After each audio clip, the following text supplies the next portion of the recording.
Hey everybody, Pete A. Turner, executive producer and host of the Break It Down show. Hey, today's episode features, a co-host of the show and a friend, and someone that we've met along the way, and a fellow Pete. It'll be Pete Koch today, who's a former NFL player who played for the Chiefs, the Raiders, the Bengals for a little bit. And here's why I brought Pete back on the show. One, he does incredible things. If you're not following him on Instagram, you should do it. Pete Koch, K-O-C-H.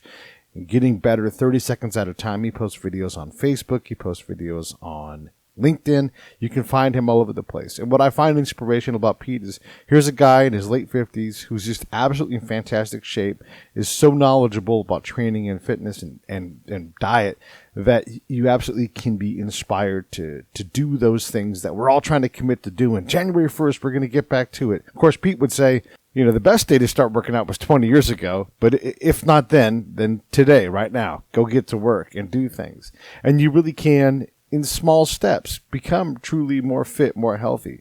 We all need more muscle in our bodies, not to look great at the beach, but to survive the atrophy that comes later in life. So Pete is a great sort for that thing. And then also, if you haven't noticed, he's got this fantastic commercial from K Jewelers. He's been the Santa Claus that gives a gift to Mrs. Claus, and I just love the heck out of that. I mean, he's been a KTM model, both visually and his voiceover work, selling KTMs internationally. He had an Apple ad that ran for about a month. That's about how long Apple runs ads. He was the silver-haired devil laying on a chaise with his dog, who looks up at his iPhone with one eye, and the iPhone recognizes him. Look, Pete's such a great guy, and I want to make sure we all support him. He does train people remote, so if you're interested in getting a trainer, you actually can have Pete Koch train you, and he has got some world-class clients, but he also trains regular folks. So, hey, I know you're going to enjoy that, and all of you, I want to wish you a happy Hanukkah. We're a couple days into that. Kwanzaa's coming up in a couple of days. Obviously, it's Christmas Eve today and Christmas tomorrow. Epiphany's coming up in about 2 weeks. New Year's is coming up. It's a fantastic time of the year, and again, I'm thankful for all of you. Hey, if you need a last-minute gift and you're not sure, or there's that person you're like, they have everything, I don't know what to get them, let me encourage you to get a Charity on Top gift card. Go to CharityOnTop.org. I don't get paid to say this. This is because I truly think this is a good gift. Go to CharityOnTop.org, and you can donate an amount of money. Let's say you donate $25, and you're not sure what to give the person. You give them that $25 gift card. And the other thing that Charity on Top does is they let the gifter absorb the cost, the 3% processing fee, which, if you know Charity on Top, they do not take anything more than they absolutely have to process these transactions. So you get a Charity on Top gift card, and you send it to your friend, and then they can then redeem it whatever charity they want. So let's say you're going to give me a gift card. Like, hey, want to give Pete a nice gift? Send me a $10 Charity on Top gift card. CharityOnTop.org. Send that, and it's such a fantastic way to give this time of year, or really any time of year. You show up, you're like, hey, I didn't bring you a candle, I didn't bring you a damn toaster, I brought you some charity. Here you go. And then whatever charity that person's into, bam, they can drop that card on them, and that charity will then, out of the blue, receive $10 or $20, whatever the amount was, they'll receive that amount. Speaking of charity, SaveTheBrave.org, always representing them because I believe in what they do, and I am what they do. So if you want to help veterans with PTSD, if you want to help us want to all stay alive, then this is what you do. Go to SaveTheBrave.org, pick an amount, either donate one time, it is year-end giving season, or just do the monthly donation where it just comes out each month, just a little small amount. All of these things stack up. There's already been a bunch of you that have done it. Thank you so much for doing that. It really does make a difference. Okay, enough about that. I'm not going to plug the show today. I'm just going to say thank you to all of you. Merry Christmas, and here's my buddy, Pete Koch. Lions Rock Productions. This is Jay Moore. This is Greg Proops. This is Jordan Harbinger. This is Dexter from The Offspring. This is Nathan This is East. Sebastian Younger. This is Rick Marotta. This is Stuart Copeland. This is Mick Gillette. This is Andy Summers. Hi, this is Skunk Baxter. This is Gabby Reese. This is Rob Bell. Hey, this is John Leon Guerrero. Hey, and this is Pete A. Turner. Hey, this is Pete Koch. Welcome to the Break It Down show. Voice actor, commercial actor, movie actor, fitness guru, former NFL player Pete Koch, sitting across from me at Q's Oh, on Wilshire. And I am excited. Good to be here with you, Pete Turner. I am excited. Tongue squarely in cheek is. But I booked my first professional voice acting gig. Haven't even officially recorded it yet, but it's kind of one of those fun Hollywood stories, you know. I mean, I'm a professional actor, and I got a SAG card in this dates me, but no, I got a SAG card in 1985. And so people say, well, you want to be, there's two kinds of actors, right? So people say, oh, I'm an actor, or I want to be an actor. But if you're not in the Screen Actors Guild, you could be doing some form of acting, but not by any particular measurement are you a professional actor. I mean, you're an actor. Listen, I think people that do equity waiver and do community playhouse stuff, it's great. Go ahead and do it. But if you want to come to Hollywood or New York and be a professional actor, you've got to be a member of the Screen Actors Guild. And that's a trick. That's a trick because you can't do something professionally until you're in the guild, and yet they don't just take your submission. You've got to work on a professional union job to get in. So it's like a catch-22. So I got into the union. Hey, this is Pete Turner from the Break It Down Show, checking in real quick to ask you this. John, Scott, and I all support Save the Brave with our time, our location, our effort, and our money. Each month we give a small amount. Do the same with us. Go to savethebrave.org, click on the Donate tab, pick an amount that you want to come out each month, and they will handle all the rest. I stand behind these folks. Thank you so much. Let's get back to the show. So I got into the union in 1985 when I crashed an audition for a Ford truck commercial and booked it. Really? Yeah, against all odds. And I had the help of my friend, God rest his soul, Perry Rosen. And he was a pretty big guy, not quite as big as me, but he was a big guy. And they were looking for a professional wrestler to pick up a truck, to pick up the front of a truck. And that was the comedy kind of thing. And it was, and my buddy was pretty big, so his his agent rather had said, go on this call, dress up like a pro wrestler, and go over to this address in this casting office. And my buddy Perry is 6'3", 225 pounds, pretty big guy, pretty fit. And he just, well, you want to come with me? Come with me. And we went, and he knew the casting director, and he said, hey Sheila, could you do me a favor? This is my buddy Pete. Could he come in and audition for this? And at the time, I'm 6'6", 280 pounds at the time. Wow. And she looks me up and down, and she goes, yeah, even though you're not union, we'll bend the rules. Come on, you can audition. And I did, and I booked it. Wow. And once that happens, the producer is obligated, because it's a union commercial, the producer is obligated to give me what's called Taft-Hartley status, which is a fancy name for saying this was legal paperwork. They actually had to pay a little bit of extra money to use me on the job because I was not already in the union, but they liked me, and they said fine. And that gave me the paperwork and a positioning within the Screen Actors Guild to go ahead and you get from that moment I have 1 year to pay my dues, and if I don't, I miss this window of opportunity. Let's say it was a one-off, and I didn't want to be an actor and didn't want to be in the Screen Actors Guild anyway. I wouldn't have paid the money because it was a considerable amount of money. It was over $1,000 at the time. It's much more now. But I went ahead and paid, and I was, from that moment on, forevermore, I'm a member of the Screen Actors Guild. Do you have to pay every year? Yeah, you do. You pay dues based on a formula that has to do with how much money you've earned historically. Okay. And then I know someone wants me to ask, did you pick up the front end of a truck? And could you do that at the time? I mean, maybe a Ford Ranger. I wish I could find that commercial. And no, I didn't actually pick it up, but no, it was great fun. I remember driving down to a Ford dealership in Torrance early in the morning, and we spent the day filming the commercial, and that was that. But where I'm kind of went roundabout with that, I got my first voiceover gig very recently. And again, it's such a relationship business because I've got a friend that's a film producer. He's really more than that, and I love his story because he's a writer, he's a camera operator, he's a director, and he does a number of different, and can effectively and professionally perform in a number of different roles in Hollywood, and that's really valuable. Yeah. And so he's working on a film. He just which they completed principal photography, and they've even gone as far as they've got a 90-second trailer for this film, which hopefully will be in theaters in 2020, and it's a kids' film. Oh, that's fun. And they were looking for someone to voice over the trailer, and he asked me if I would be interested, because he goes, hey, you got a great voice. I know you a long time. You got a great voice.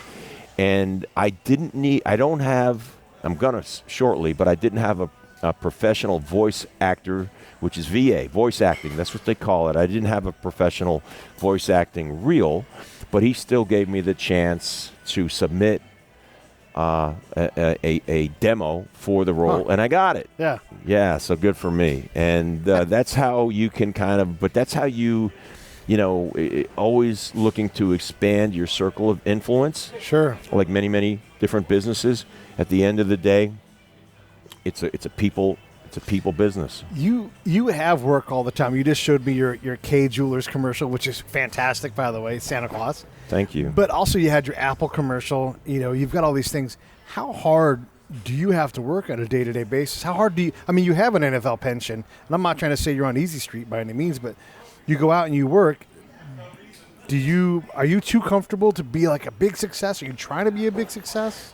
I've always, the football thing, the NFL football thing aside, there's a timeline you cannot get away from if you're going to be a professional athlete, and it's going to be you're going to go through college, and then you're going to have your opportunity if you're lucky enough and you played well enough in college, and that's your resume to make it to the NFL. Is what you do in college. The days of somebody not playing any college football and making it to the NFL are over. Yeah. And by a long shot. So you're going to go to college, and you're going to play, and you can develop your talent, and then showcase it, and get an education along the way, hopefully, and then you'll go ahead and play in the NFL. And that's it. And then you just get beat up, and in my case, it was 6 seasons, and I was spent. Yeah. Bunch of surgeries, and I was done. That aside, everything else, it very much, many, many things. I hate to say always or never, but many, many things in my life, I consider myself a late bloomer. And I do in acting, too. And although I did have some breaks early on, and people saw me in movies like, Heartbreak Ridge and Loverboy in the 80s, I couldn't sustain that momentum. And I've thought, and then I took a clean break for 12 years. I did no acting at all for 12 years. And then I got back into the game 5 years ago. And I've thought, I'm building momentum again. And that includes the voice acting. And I think it's a tale. I mean, it's my personal story, but I think, at age, I'm 57. So if I can kind of regenerate and resurrect an acting career, which is pretty much what I'm in the middle of doing right now at this age, I think anybody can accomplish anything at any age. Yeah. There's the pros and cons to it. You could sit there and discuss that stuff all day. But the reality is at my age, the overwhelming majority of acting competition that I had when I was, let's say, 27 versus 57, those guys are gone. They quit. I mean, everybody, 98% of people get run off by the business because of a lack of success. They can't sustain it. They get sidetracked. They get into something else. They find a regular job, and that's fine. That's how life works. So there's literally 2% of those guys around, and then maybe a handful of other guys that got into the business, later in life. I mean, that does happen occasionally where somebody's in their 30s or 40s before they ever start acting, but that's pretty rare. Yeah. Mostly it's people get into it early on and then just try to, go with it, run with it as long as they can. And I'm a guy that, took a big chunk of time off in the middle, and it's probably the best thing because it wasn't going my way. I needed to accomplish some other things in my life, but I'm back in the game, and it's much more fun. It's more fun for me now. And to your original question, it's something. Acting is one of those rare professions where you your obligation is to find work every single day as opposed to working every single day. Right. This thing is flipped on its head. So you say, well, what are the components to finding work every single day? Yeah, that's part of the riddle. That includes things like making sure your resume is up to speed, that your online presence is accurate, that's headshots, and that's demo reel. That's depending on where you stand, might be an acting class, it might be just working. I read. Some years ago, I read an article an interview with Chris Pratt. Mm-hmm. He's one of the biggest stars in the world right now, right? And whether it's, from Guardians of the Galaxy or The Office or Jurassic World. I mean, wow, what a giant, what a career. And this is just a few years ago, and it was sort of an interesting, kind of maybe silly or naive question, but the interviewer asked Chris Pratt, hey, do you ever take acting class anymore? Right? Yeah. And he said, and I loved his answer. He wasn't at all offended by the question. He said, I really don't have the time to drive into Hollywood and take a class as much as I love doing that for those many years that I did do that. However, what I do is I go and study acting all the time. And he says, well, how do you do that? And he goes, I go on YouTube. Wow. It's an amazing resource. It is. We had this conversation before we even started recording this. All the people just doing it to give back to the community, the people offering a service. It's so much of it. Yeah, and it's free. And once I heard that, I began studying acting and just checking out what was available, and it's really unlimited. And then when I had a couple of opportunities, one of the things that an opportunity that sort of stimulated my thinking about really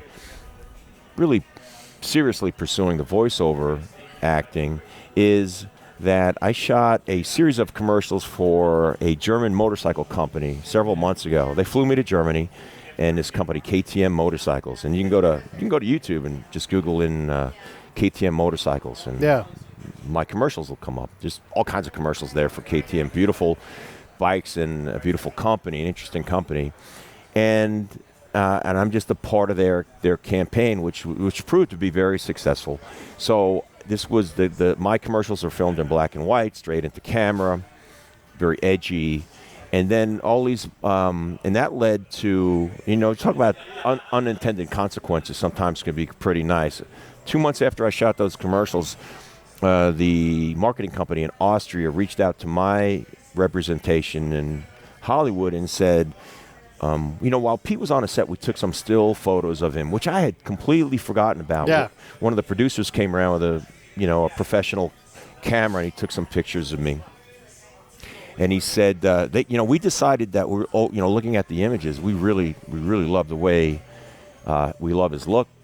The commercial campaign is effective, and things are really good. So what we'd like to do is make Pete the face of KTM Motorcycles by using his images. Yeah. And we ended up doing it's a print deal, separate and distinct from the commercials. And I ended up making 5 times more money on the print deal than I made for shooting the commercials. Yeah. Yeah, so that was nice. Do you stand next? Because you're a tall dude, and like I have short legs. I'm tall this way, but short legs. So if I would have to stand a certain way on a motorcycle to look like I fit on it.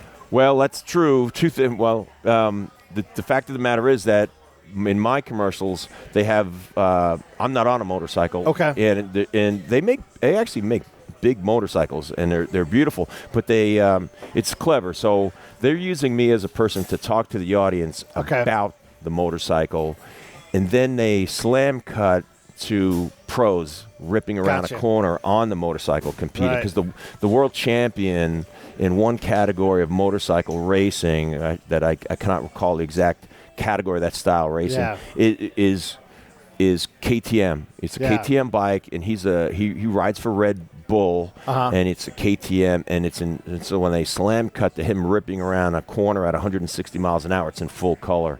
and it's amazing. So, Yeah. but just to add, put a fine point on that experience with my commercial. So that was 2 months after I filmed the commercials and got back from Hamburg.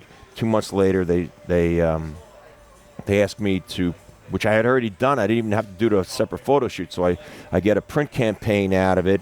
And then last month, so another 7 months had gone by, they said, we made another commercial that we are going to, which is a commercial. It's more than a commercial. It's 2-minute video to debut the new 2020 KTM motorcycles at the biggest motorcycle show in Europe.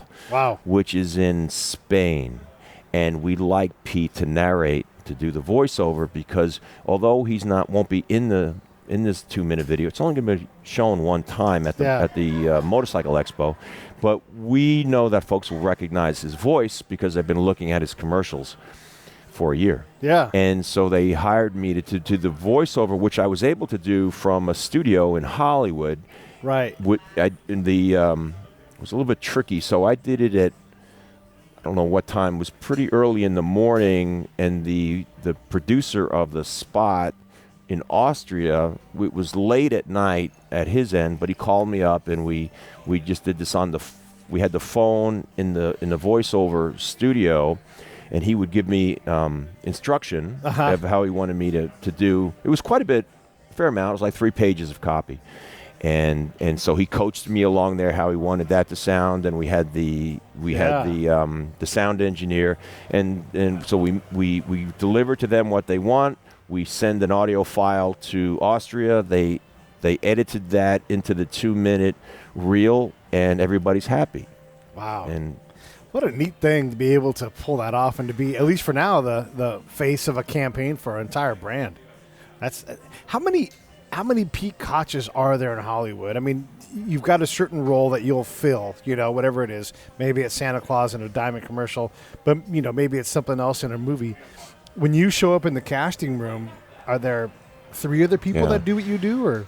Well, that's such a great question, and actors can sometimes spend a lot of time considering where they fit in.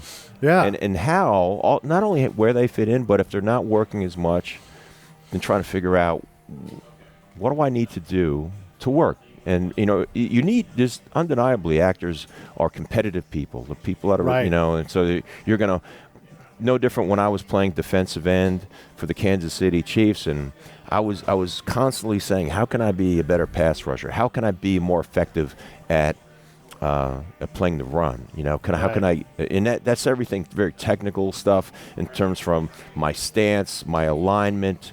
That's film study. That's having a greater knowledge of my opponent from game to game. There's a lot that goes into that. There's a lot of variables out there, and I apply that same sort of strategic thinking to being an actor. And one thing, quite honestly, was 2 years ago, I wasn't satisfied. I was not satisfied with how much I was working, and I was really the guy getting a lot of callbacks and never, just rarely booking a job. And almost out of a bit of frustration, I it seems almost petulant, but I stopped cutting my hair and shaving. Yeah. And I not much happened for about 6 weeks, except people saying, "Hey, you got a beard now. You look really different. It looks good." And I had never gone with the facial hair ever in my entire life. And at the same moment, and it was really really, it was fate looking back on it. But my commercial agent, I had a conversation with him that I didn't appreciate. I didn't appreciate him because he failed to appreciate and respect me. And if you don't establish where you stand with somebody in life, that especially somebody that you have a relationship where it should be mutually beneficial, it should be symbiotic, and he wasn't respectful to me, and I called him on it and I fired him, and that was about a month into this process of not shaving any longer. So I told my manager, I said, yeah, I probably should have run this by you first, but remember my commercial agent? I fired him. And he said to me without missing a beat, that's okay, I don't like him that much anyway, we'll get you a better one. And in 3 days, he introduced me to a new agency, the Robertson Taylor Agency, and I had a meeting. They thought I had potential to make a difference, make an impact. Yeah. And they signed me. That day, they got me an audition that day. I didn't book it, but then they got me several auditions within 3 weeks, and I booked a job, and I was on my way. And I did more. I needed to do new headshots, and this is the importance of staying on top of your career, managing your career, because I had a new look, and I went ahead and did the headshots.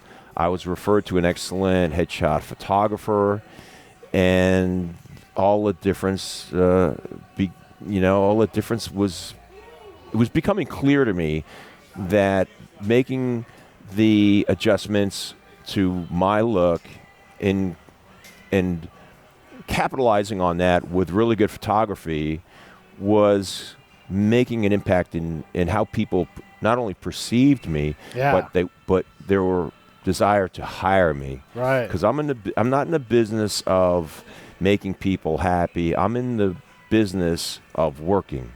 I'm in the business of being the best professional that I can be. Yeah. And frankly, monetizing that. I'm a capitalist. I believe in it. And when I walk into a casting situation, my job and my mindset is to make the casting people happy, which is to say, hey, there's the guy. There's the guy. And there's a few things that go into that above and beyond how I look. Mm-hmm. It starts with get there 10 minutes early. Okay. It starts with, if you have dialogue, be prepared. It starts with have a good attitude. It starts with manners, being polite. Thank you for seeing me. On the way out, thank you for your time this afternoon. Yeah. Appreciate you. Those little details, that's my job. That's not something I do casually. That's what I do for a living. There's even a level of sub-detail. Like when you say to someone, like the person who sits at the don't walk past this checkpoint at the airport, that guard has a thankless job. And so I always try to make sure that they are thanked.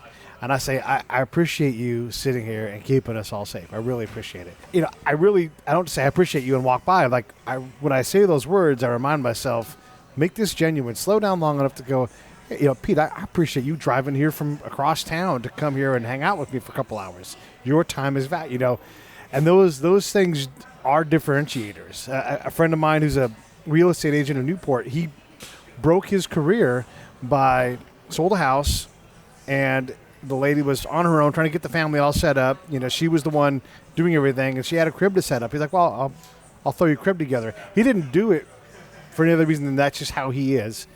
And that turned into her going, you're the best realtor ever. I'm going to tell all my friends. And he sold, millions of dollars worth of homes because of that one moment where he did what he does, but it made such an impact on her life. And you don't get to pick those moments. So you just got to pack them in. That I appreciate you is huge. Yeah, no, and I love that story, and I think my success in the last couple of years has been a byproduct of consistency.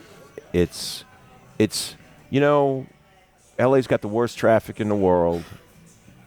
You're just about never going to get to an audition without a frustrating drive to get there. And there's a whole bunch of other stuff that can be, really irritating. I've just, frankly disciplined myself to get to these auditions really early and just compose myself. There's nothing more stressful to me than being in a rush. I don't know anybody who operates more effectively while they're rushing or feel like they're late.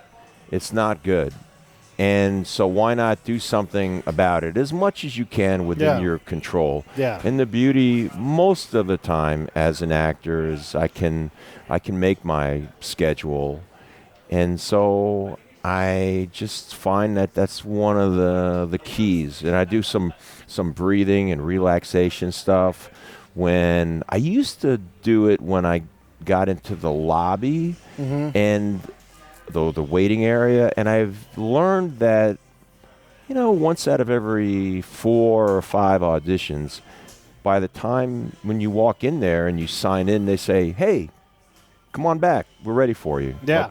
So, I didn't have a chance to relax. Well, that's on me. I didn't have a chance to relax, but that's on me. So if I take just 2-3 minutes in the car, even if I get slammed right into the audition, I'm still prepared for it. And it's very, very competitive business, and you are judged from the moment you walk into the room, and you haven't said anything yet. So the way you walk in, part of your preparation is how you're dressed, how you're groomed.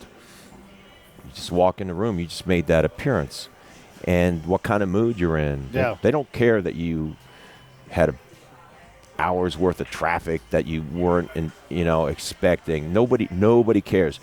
Any assumption that people care about that. I mean, I was on the phone recently with somebody that has said to me, unrelated to acting, a woman that I've known for a couple of years, and she says, Hey, this is Pete A. Turner from Lions Rock Productions. We create podcasts around here, and if you, your brand, or your company want to figure out how to do a podcast, just talk to me. I'll give you the advice on the right gear, the best plan, and show you how to take a podcast that makes sense for you, that's sustainable, that's scalable, and fun. Hit me up at pete@breakitdownshow.com. Let me help. I want to hear about it. Unrelated to acting, a woman that I've known for a couple of years, and she says, if I can ever help you in this one area, I work with a doctor, blah, blah. I hate to call in, favors on these things, but I had something. I said, I wish you could help me with this. Would you just make this one inquiry? It was a very, very simple ask.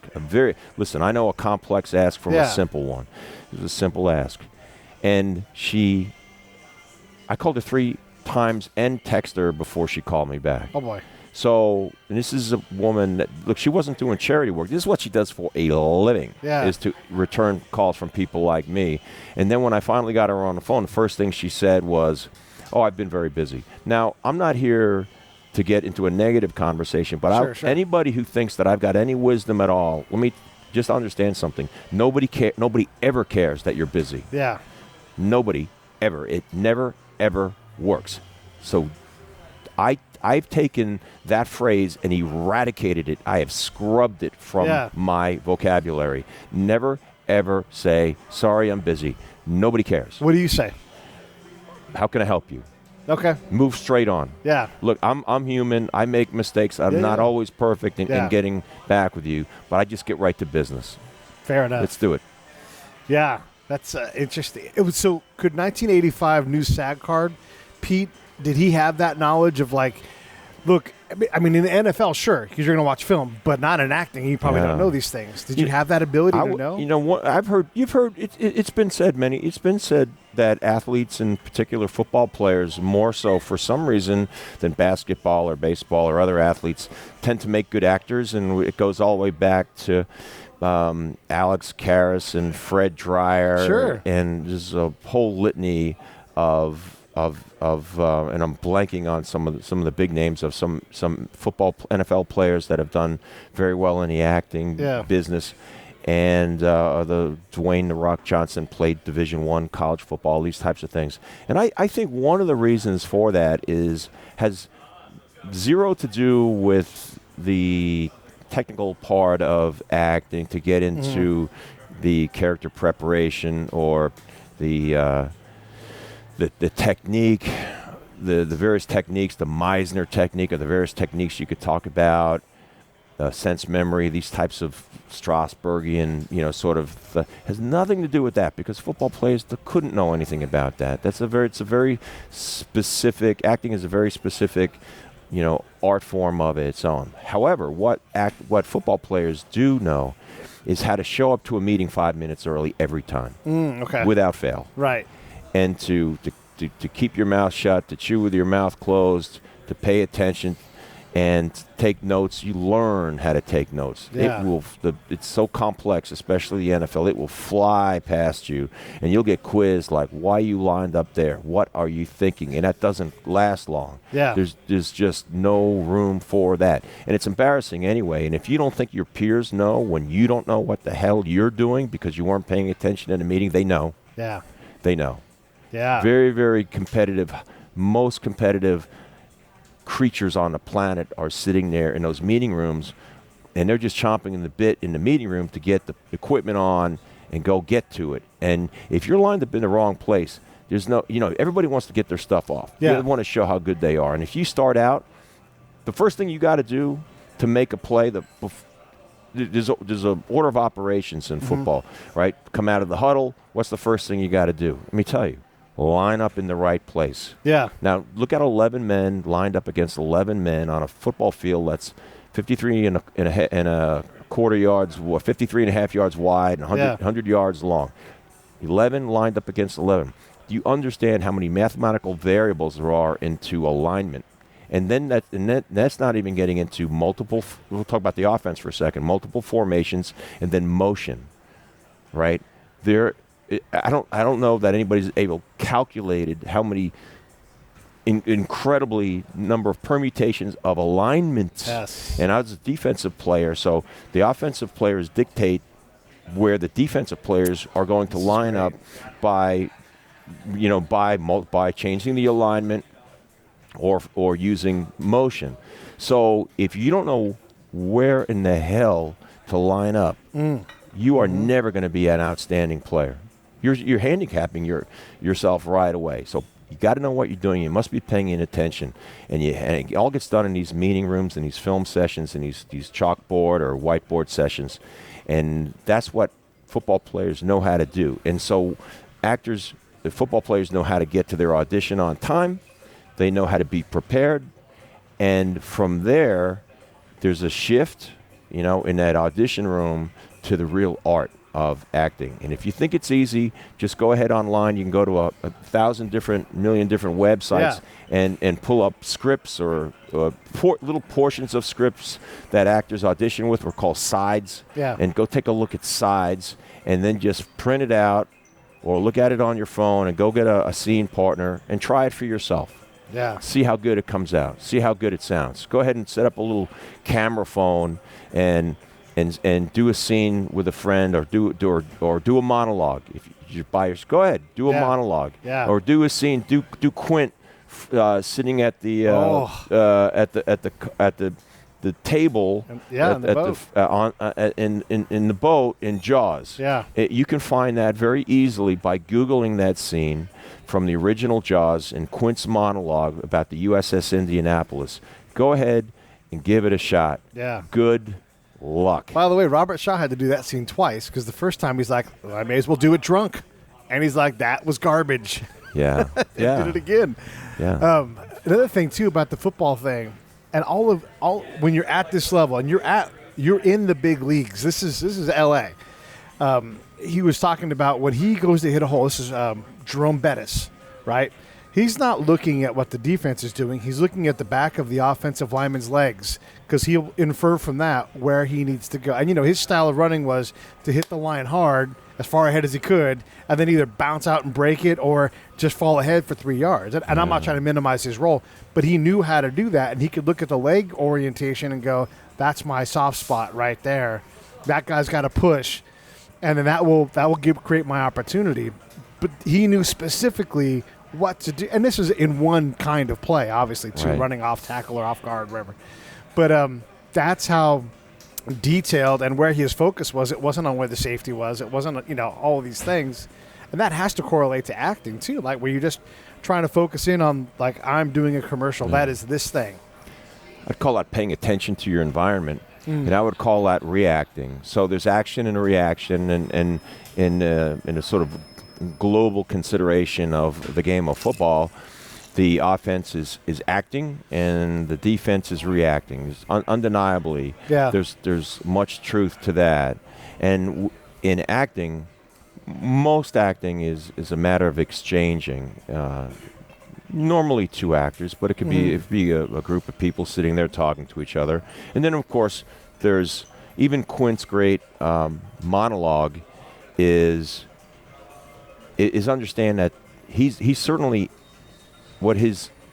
it's actionable what he's doing, but he's certainly reacting. In fact, it's seared into my mind, and it is the brilliance of Spielberg in the blocking. The blocking is the positioning of the actors within a scene, and so you had Sheriff, and then you had the Richard Dreyfuss character, and they were listening, and Quint had a stillness as he's delivering the lines within his action, but his eyes were moving to his audience, which was the Sheriff and Richard Dreyfuss, and he was, I could feel him reacting to them reacting to him, and that's the energy that we all have. One of the things that I think works in my favor as an actor is I'm empathetic, and so there's a thing I would call myself empathic, and I feel people. That is something that I think I think it's part nature and part nurture. I can't explain it, but I've always been that way, and I think that's helpful. And I don't know if you're not someone in tune to empathy that you can develop that. That might be the domain of the psychologist to tell us that. But I know that everybody can listen, and listening comes in all different levels. There's not just one type of listening, and there shouldn't be, by the way. If you're part of a meeting where a lot of people are sort of chattering, you want to sort of listen on a certain level there. But if someone dear to you just says, "Oh my God, my mother just died," you need to listen in a very, very different way if you care at all about the person. And I'm stating that this is someone that's close to you. Yeah.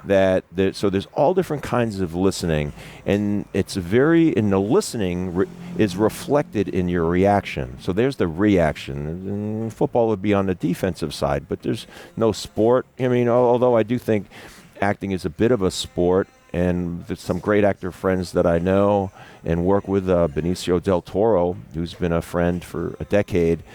He's very competitive, and he's even said to me that he can be in a scene, sharing in a scene with another person, and when that other person is really on their game, and he feels the competition of that. He wants to. It's not like he's looking to wipe anybody out, but he wants his game to be so strong, and he knows that part of what's going to make. And I said sometimes, Benicio, not to blow smoke up your butt, but I watch you sometimes on a movie. I can't get my eyes off of you. Benicio del Toro won the Academy Award for Traffic, and he's in Star Sicario and Soldado, and most recently nominated for a Golden Globe Award an Emmy Award for Escape from Dannemora, which is a Showtime limited series. And I said, I can't get my eyes off of you. And he just listened, and I said, I find myself sometimes when I see you, other actors too, but doing something really powerful, I find myself physically leaning into the screen, physically moving. And he says, I certainly like to hear that, and I'm certainly looking to elicit a response from people. And it would be the opposite of that would be you weren't interested in what I was saying or what I'm doing, and I want to be interesting. Yeah, I always talk about in terms of like combat and how to get people to do things. It's affect over effect. And if my performance causes you to lean towards me, that may not be the affect I wanted, but I got one, and now I can adjust from there. If you don't care, it doesn't matter how much acting I'm doing, it ain't working, It's a powerful thing. Let me change gears because I do want to talk a little bit about the fitness things that you do. For those that don't watch your videos, you put them on Instagram and they also go up on Facebook and everything. Getting better 30 seconds at a time. I mean, I just love the hell out of it. I mean, you went about leaning forward. You get me to realize that I need, because, my job requires sitting a lot and reading and, not moving. And so I have to force myself to get up and go do things. And so when I'm feeling like, whatever, I'm just, because you get not in a funk, but you're just in that groove of sitting still. I'll pull up one of your videos and I'm like, yeah, okay, I don't have a kettlebell, but I can get up, I can move, I can grab these weights, I can do something. And I move a little bit. So first off, thanks for doing that. It helps me, you don't even realize you're doing it, but, by design, you are doing it. You're getting me to take care of me a little better. But I want folks to realize what it is that drives you to do that. I mean, obviously you're passionate about fitness. You've been in shape forever, and you don't stay in shape that long at the level you are. But if it's just a job, that's just not real. So talk a little bit about your inspiration for these things, and then what you get back from all of us out there as we say, hey, Pete, thanks for doing this. So I've been interested in physical fitness and strength training my entire life. And and it started when I was 15 years old, and I went to a high school, New Hyde Park Memorial High School. I'm from Long Island, and we had a football coach there. Very fortunate.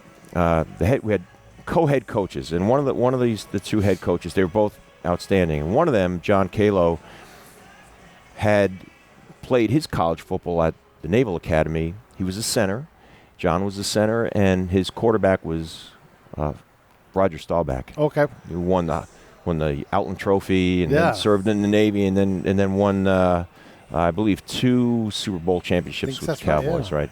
So I was very fortunate, and Geoff Calhoun was his center, and it was an excellent coach. And he had said to me, understand, I was very tall and very, very thin, painfully thin, self-conscious, and frankly, physically weak. Mm-hmm. But I was fast, and psychologically, I loved to compete. And I had a competitive nature. So my dad enrolled me in football, baseball, basketball, depending on the season, since I was 7 years old, and I was always running around and competing, but I was really weak. And he said to me, Koch, you got a chance, but you got to get stronger. We got a weight room in the basement of this high school, and you got to find it. You got to use it. I'm going to help you. And I said, I'm good at taking instruction. I probably didn't say it in so many words then, but I was just wired that way to be better because I wanted to compete. And he says, you can compete at a really high level, but only if you've got a chance, but you got to get stronger. And that started me on my journey. I really embraced the strength training, and I added a lot of size and muscle and strength by the time I finished high school, and I was captain of the high school football team, and then I went on and was the captain of the football team at the University of Maryland, and then I went to the NFL. But during that time, beginning as a teenager, I was interested in the process. Hey, how do muscles grow? How in the world is it you can pick up a barbell or a dumbbell, and if you press it over your head, or you do curls, or you do pull-ups, how you squat this weight like a deep knee bend up and down? How if I do that 10 times or do 3 or 4 sets of that? How in the world does that change but I knew it worked. Yeah. And I was really interested in that process. So when I got done with football and I knew I wanted to be an actor, I decided that I wasn't interested in I wanted a job, I wanted a career in helping, something where I was helping people, but in service to people in a sense. And I knew what I loved, but I needed, and I thought I would be a trainer, not a strength coach, because strength coach sort of, and I do have a lot of education, and I'm a certified strength and conditioning specialist, but that denotes more of a team environment, and I really wasn't looking. I wanted the freedom and the autonomy to be a personal trainer and coach, and that's what I did. I went about and I began. I knew I needed more formal education. I went and studied that. I actually went back to school and took pre-medical studies at UCLA, so I could bone up on. I wanted the underpinnings of making somebody more physically fit with exercise. The underpinnings would be your natural sciences, chemistry, and physiology and biology. So I studied that and added that to what I was doing, and I've been helping people ever since. And that's been my steady livelihood, which is good. Everybody needs that, and something I feel good about and a passion. Yeah. And when it comes to the videos that I make to help people, a couple of years ago, I thought to myself, well, how can I just sort of give back? Like, how do I just we all need to make money, and if somebody wants me to train them, I need to charge them money, and sure. Everybody sort of understands that.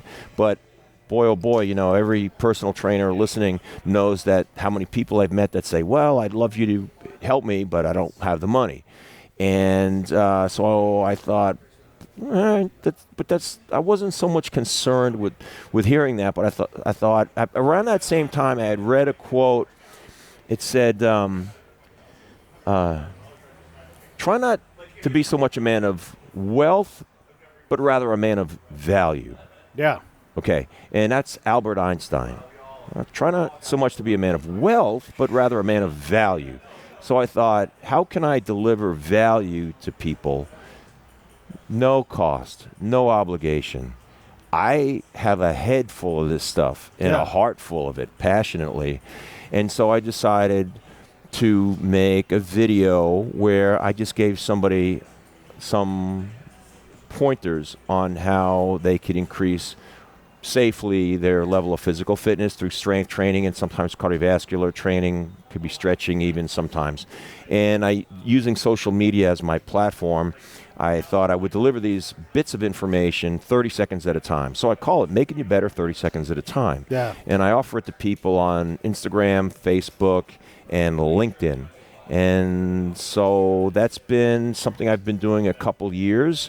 I place 30 seconds at a time videos, 2 or 3 a week, get out there and circulate. And I hope it does a few different things. I hope that it educates people. I hope that it motivates people. And I hope that it really animates people to look at themselves and to make some adjustments, possibly some decisions towards bettering themselves for a couple of reasons at least, and that is to make themselves personally better, because you're not going to be much good to anybody else if you are not in good health. And then secondly, more globally, I want people to understand and acknowledge and embrace the fact that society as a whole is better when everybody is more physically fit and healthier. Yeah, that's that's a lot, man. That's a great answer too. The whole concept, like the show, I pack value into it. I don't need anything back necessarily, because that stuff will come back. It's a big leap of faith to go spend all the time, because it's not easy to put videos up every day. It's not hard, but it's a thing you have to do every day to make it valuable. That's the first step. Can you do this every day? Actually be there and remind, oh yeah, that's right. I'm not feeling like doing anything. Let me watch a Pete video and I'll get up and I'll do it. I know that you've created value for me in that regard. And if you're valuable, then you will, I think this Pete would say, you will have value returned to you. People will come to you and say, hey, listen, I want more of that. I have a budget. I want to feel better. And then you might get some fight. But there's so many other things that are valuable too. It could be that someone discovers you for a KTM ad. You're like, hey, you're exactly what we want to do this. And it's just feeding value into the blind, knowing that by being full of value, someone's going to want to trade value for your value. I don't think that's a young person's mindset. I think it takes some time to trust that I don't need $5 exchange from you every time I see you. Mm-hmm. There's so much more. There's so many things that yes, we all have to make money, but if you just focus on that, you will deny yourself all the other things that are valuable, I think that's right. I think that, it's not to disparage a younger generation, but rather to observe.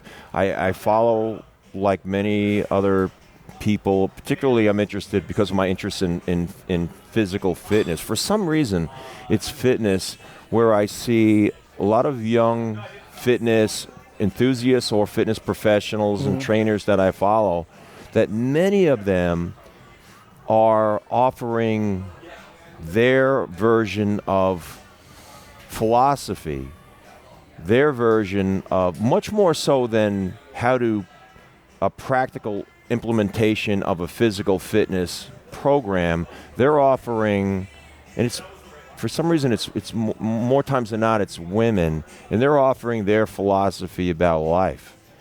I don't need your philosophy. I read the Stoics. Yeah, right. Yeah. The popularity probably is that nobody reads the Stoics anymore. Nobody under the age of 50 probably. Yeah. So, but if you just spent 10 minutes perusing what Hippocrates or Plato or Aristotle or Achilles had to say, it would put in perspective the tripe that other people are putting. I mean, I don't know about you, but when I was 20-something, I couldn't find my ass with two hands. No less was I how presumptuous of me to offer you philosophy on your life? Yeah. You got to be kidding me.